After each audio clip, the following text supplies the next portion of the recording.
di Sciacca la miglior sommelier di Sicilia 2021. Si tratta di Laura Piscopo, premiata nel corso della 7ª edizione di Sicilia in Bolle. L'evento dedicato alle bollicine siciliane è stato organizzato dall'Associazione Italiana Sommelier, Delegazione Agrigento e Caltanissetta, in collaborazione con AIS Sicilia.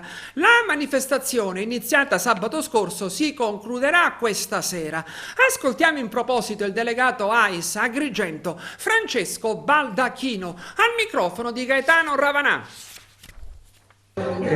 Qualche anno fa, appena diventato sommelier, confrontandomi con sommelier fuori dai confini regionali, venivo quasi deriso dicendo che apprezzavo molto le nostre produzioni spumantistiche, perché addirittura qualcuno faceva la battuta: ma perché producete spumante pure voi in Sicilia, eccetera, eccetera. Quindi io volevo anche dare un po' più di voce alle produzioni delle nostre aziende, organizzando una manifestazione, un evento dedicato proprio agli spumanti siciliani.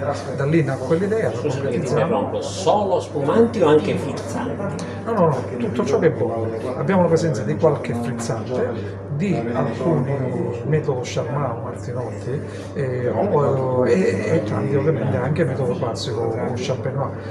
Negli anni dalla prima edizione è stata fatta con circa 25 aziende presenti e siamo arrivati a quasi 50.